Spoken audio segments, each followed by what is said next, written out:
Alô, amigos queridos. Toda vez que nós conversamos com as pessoas nas casas espíritas, às vezes na nossa instituição, fazendo atendimento fraterno e lidando com as pessoas no dia a dia, e mesmo os nossos amigos, os nossos familiares, os nossos vizinhos,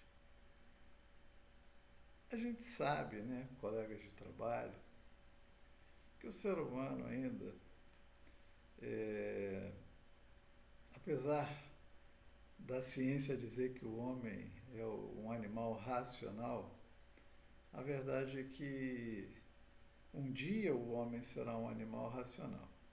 Nós hoje ainda somos bastante compelidos a agir de acordo com sentimentos, emoções, nem sempre acertadas, nem sempre equilibradas.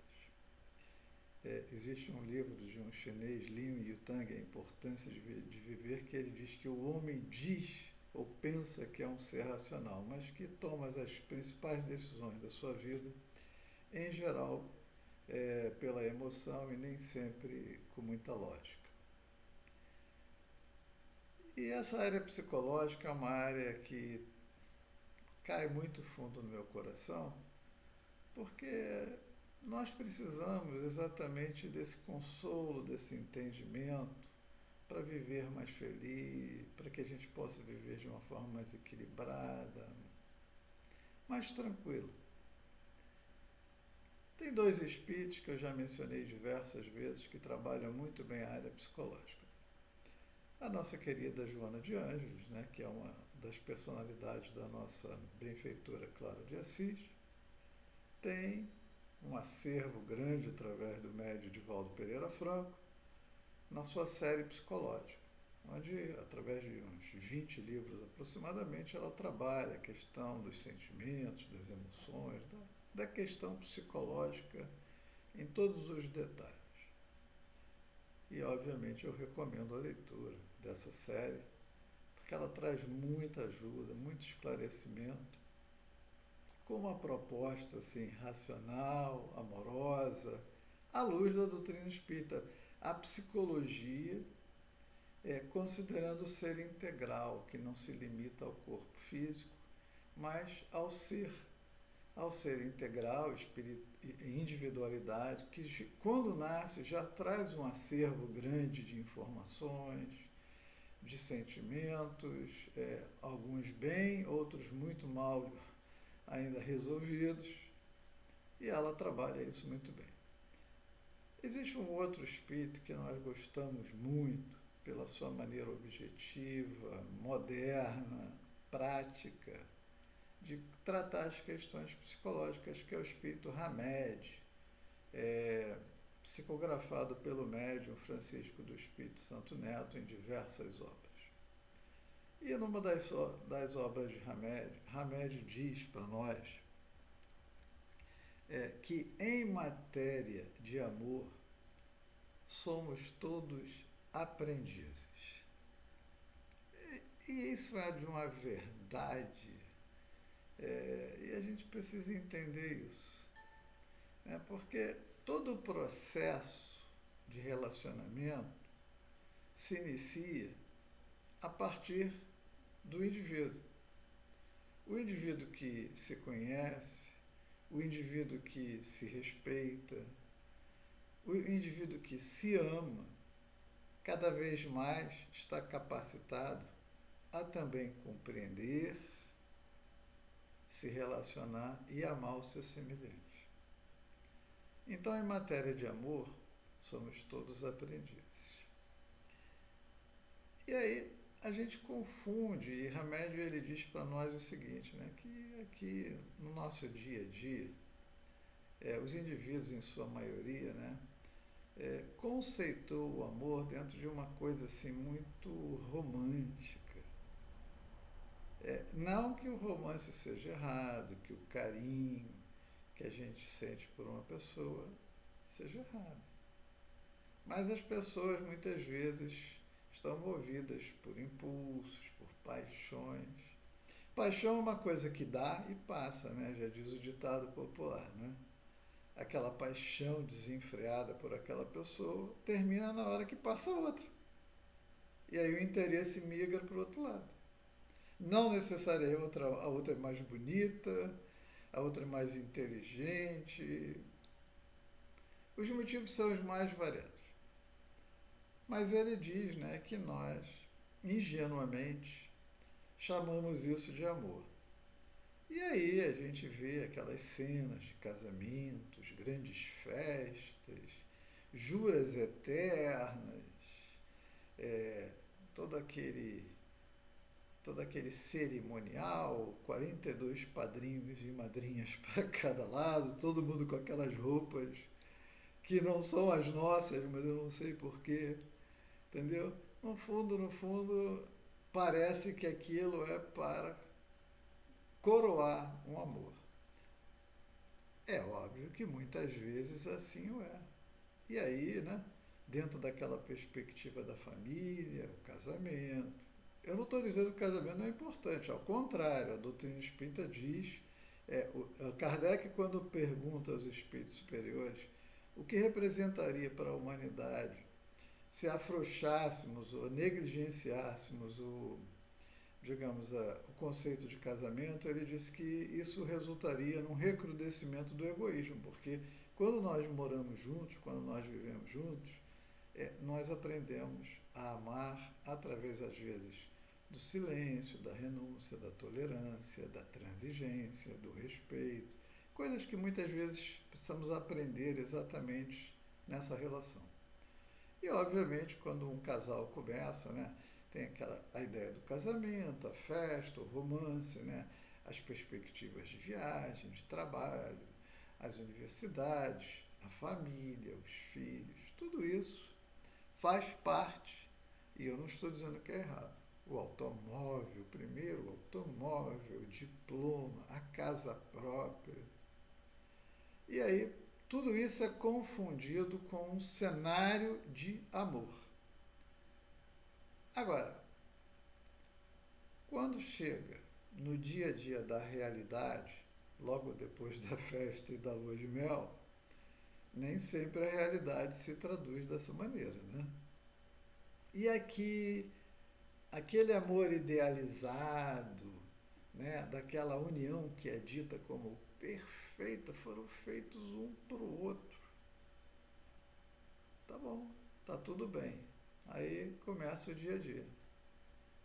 E muitas vezes na vida daquele casal vem uma criança com algum tipo de dificuldade ou necessidade especial, ou aparece uma questão de desemprego, uma doença, perdas, dificuldades materiais, bom, uma série de coisas que nós sabemos, às vezes até aquela paixão termina rápido numa infidelidade, que é a coisa que hoje é muito estimulada por todos os meios, né? E aí, onde é que vai parar aquele incrível e eterno amor? Aquelas juras e compromissos que foram feitos. Aquilo que parecia capa de revista, filme de romance, vira tragédia, discussão, aborrecimento. E aí a coisa pega, né? Porque o amor, na verdade, ele não pode ser ensaiado.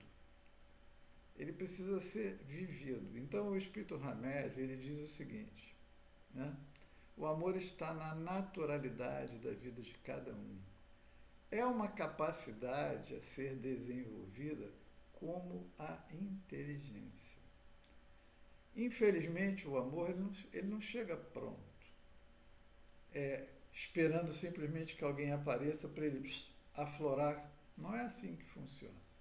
Da mesma forma que a inteligência, através da leitura, do estudo, da reflexão, do pensamento, da lógica, ela se desenvolve, o amor, ele se desenvolve também pelo esforço. Obviamente, lá na frente, né, quando um dia amar será tão fácil quanto respirar um ar puro, mas hoje ainda é complicado para nós. Nosso amor é um amor de troca. E aí, o Espírito Hamed diz assim: no amor real, nós desejamos o bem de outra pessoa e nos alegramos com a sua felicidade, com a sua evolução, né? Já no amor romântico, nós desejamos a outra pessoa. E aí nos vestimos com o manto da possessividade. Meu marido, minha mulher, meu filho, minha filha, meu isso, meu aquilo. E aí a coisa complica, porque o nosso amor, ele ainda é condicional, ele é condicionado. Você diz que ama enquanto tudo vai bem. Quando não vai, daqui a pouco não quer nem chegar perto. E Hamed solta uma frase assim: por não amarmos, é que a indiferença e o desprezo vigoram no seio da sociedade. Por quê? Porque, na verdade, a gente confunde paixão com amor, possessividade com amor. Quem ama se torna gradativamente um indivíduo pleno. E por isso é que não convém àqueles que dominam o planeta em todos os sentidos, né? Não é conveniente a eles nos incentivar ao exercício, à prática, ao aprendizado do amor. Porque quando eu me amo, eu me respeito. E eu vou começar a cobrar dos demais respeito e também vou respeitar. E não é isso que acontece na nossa sociedade, em todos os níveis, não é? E isso, na verdade, essa questão de amor, de respeito, de dominação, isso muitas vezes vale para pais que são castradores, também vale para filhos que são tiranos com relação a pais, avô, avó, os mais idosos, cônjuges muitas vezes inflexíveis, ou o marido ou a mulher, né? Religiosos, profissionais, governantes, ricos, poderosos. Não interessa a quem não ama que a gente se liberte. E o amor é libertador. Então, obviamente, porque uma pessoa liberta, ela é original, ela é ela mesma, ela não precisa se... ela não atua, ela não precisa representar. A questão da autenticidade é fundamental. A melhor forma de destruir um homem, segundo Hamed, é impedi-lo de amar, exterminando a sua naturalidade e espontaneidade. E isso é complicado, porque tudo é feito para que quando a gente está num determinado lugar, a gente tenha uma máscara. Quando a gente chega em outra, a gente bota outra. Ou seja, máscara, no grego, a persona, né? Então você muda de personalidade, você muda de personagem quando você está aquele. Na verdade, isso tudo é algo que nunca vai nos levar verdadeiramente ao sucesso, ao equilíbrio, ao amor. Porque aquilo que está se apresentando ali perante aquele grupo ou aquela pessoa não é uma verdade. É uma caricatura. É uma personagem. Bom, a sociedade atual, diz Hamed, não encoraja, e ele diz assim, outrora também era assim, não encoraja ou estimula os indivíduos a tomar posse da sua mais completa individualidade. Bom, só para a gente entender, indivíduo. Indivíduo significa não dividido em dois. Vem do latim indivíduos, quer dizer indivisível, uno, que não foi separado. Então nós não podemos nos dividir, separar. Quando não somos autênticos, não somos nós mesmos, estamos quebrados, divididos. Obviamente, ele usa a seguinte figura: os governantes injustos e déspotas querem comandar os corpos. Aí depois ele diz assim: os religiosos fundamentalistas querem comandar as almas. Olha que situação. De um lado, o governo quer mandar em nós, na nossa vida física. Já as religiões querem mandar na nossa alma. E nós? O que vamos fazer a respeito? Porque todo o processo de amor começa aqui dentro, né? Na medida em que o governo ou as situações, as estruturas, né, todas de poder, nos controlam os corpos e as religiões, as almas, nós nunca seremos nós mesmos, nós nunca seremos libertos, nunca seremos livres. Quer dizer, nós somos reduzidos a fantoches, simulacros de seres humanos. E a maioria, parece que hoje, abdicou do direito de sentir e de pensar. Toda a massa se move de acordo com o que eles determinam e querem. Fantoches são dirigidos, só obedecem. Alguém puxa as cordinhas e faz o que quer com o fantoche. É isso que é feito conosco. E, em função disso, o fantoche não possui autonomia, não comanda a sua própria vida. E não é isso que está acontecendo? Bom, quando a gente não ama, a gente fica vazio. E, obviamente, vazio é complicado. Né?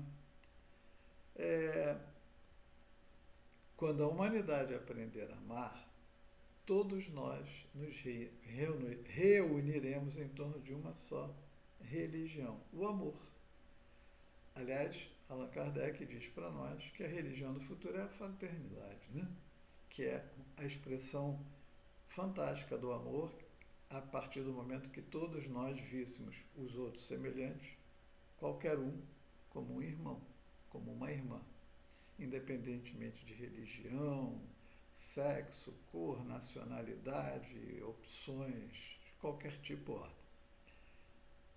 É isso. Aliás, a única religião de Jesus era o amor. Ele não estruturou nenhuma religião. Ele só mostrou a fraternidade. E disse que deveríamos amar a Deus, amar ao próximo e amar a nós mesmos. Essa é a mais pura essência dos ensinos do nosso querido Jesus. Então, a Hamed diz assim, para a gente simplificar.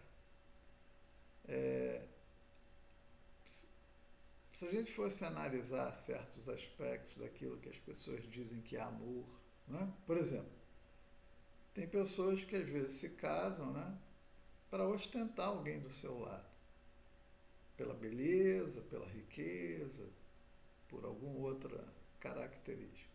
Ele diz assim, quando sentimos enorme satisfação por estarmos ou nos apresentarmos ao lado de alguém, né? Pelo seu jeito de falar, vestir, andar, satisfação que se intensifica em eventos sociais onde seremos notados, isso não se trata de amor, mas exibicionismo ou narcisismo. Por isso que as pessoas têm que fazer tanto ajeito no cabelo, tanto vestido, tanta roupa, tanto preparo, tanta plástica, tanta maquiagem. Tudo isso é cosmético. A pessoa zelar pela sua aparência é ótimo, mas isso tudo é um excesso para traduzir uma coisa que não é real, né? As pessoas começam, nessa época do ano, a se preparar para ter a barriga preparada para ir à praia. Será que é isso? Hamed diz assim, quando precisamos desesperadamente de outro ser humano para viver ou ser feliz, estabelecendo para nós privilégios exclusivos, ou queremos estabelecer um monopólio de afeto, carinho e atenção de uma determinada pessoa, isso não se trata de amor, é uma carência íntima ou uma grande necessidade afetiva. Isso precisa ser tratado em outros termos. E a pessoa, nós vamos pedir àquela pessoa para ela fazer algo que está acima da capacidade dela, porque o problema está dentro de nós, não está fora. Ele diz assim, quando vivemos entre crises de ciúme, num clima de frustração, falta de confiança, tristeza e perda de estímulo para viver, lançando mão de qualquer recurso para manter uma pessoa ao nosso lado, mesmo quando sabemos que não somos amados, isso não se trata de amor, mas de baixa autoestima ou desrespeito a nós mesmos.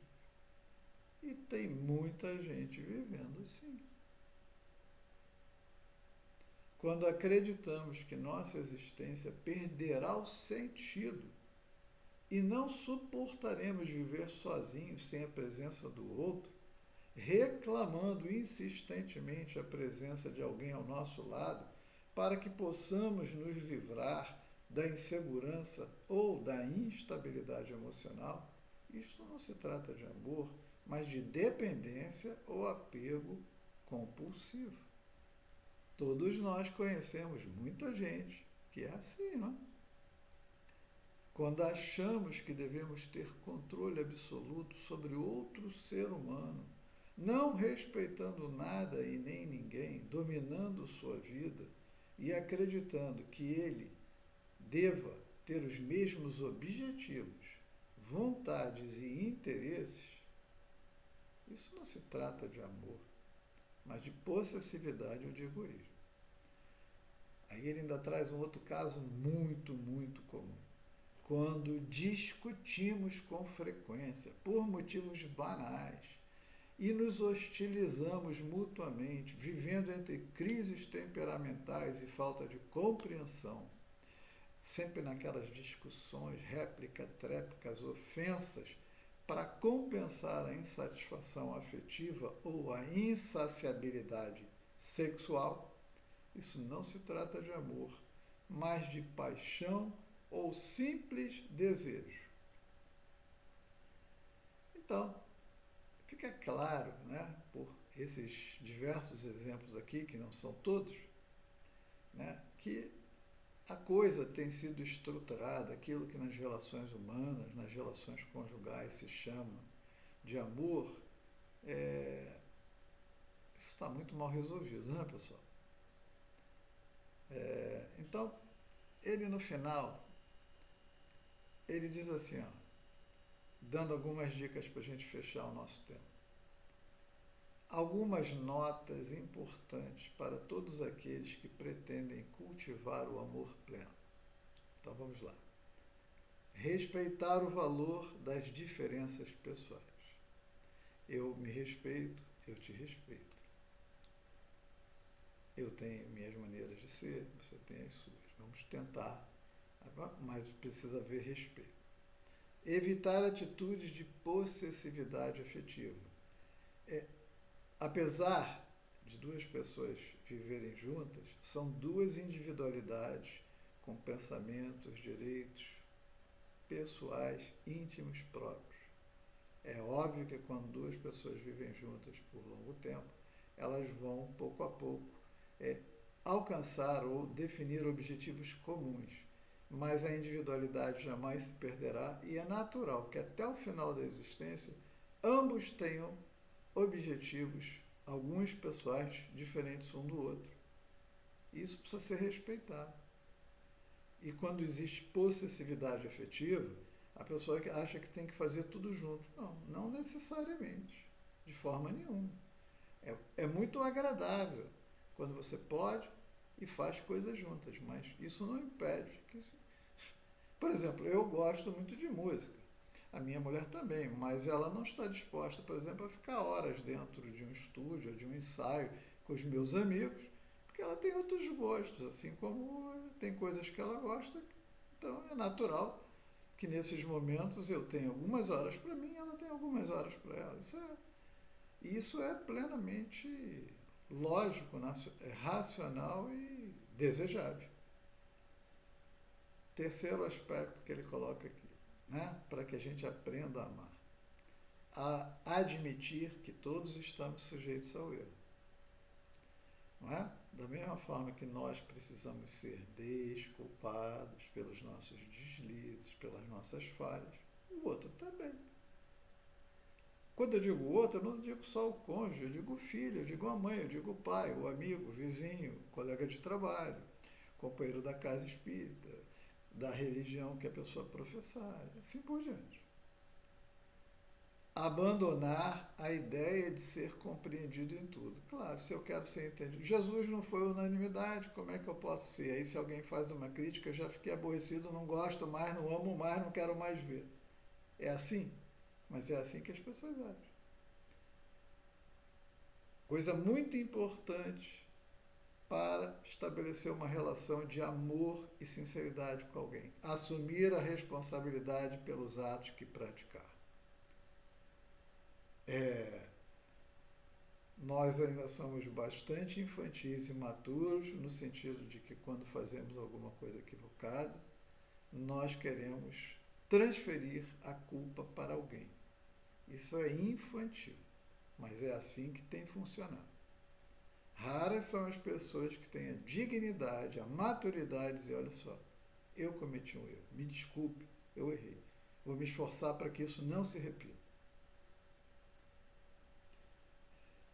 Não esquecer a própria identidade, aquilo que eu falei. Cada um de nós tem desejos próprios que precisam ser respeitados. Às vezes faz parte da nossa programação reencarnatória. Jamais querer mudar as pessoas pelo seu ponto de vista. Usar sempre sinceridade como defesa. Quando começa uma divergência, uma discussão, as pessoas partem para tudo. Elas baixam o nível e usam de todos os artifícios e argumentos, os mais vis, os mais desleais, os mais sórdidos e às vezes mentirosos. Então, a defesa é a sinceridade, falar a verdade. Perceber suas limitações para poder compreender a dos outros. E para a gente fechar, entender que em matéria de amor somos todos ainda aprendizes. Reflitamos. Muita paz.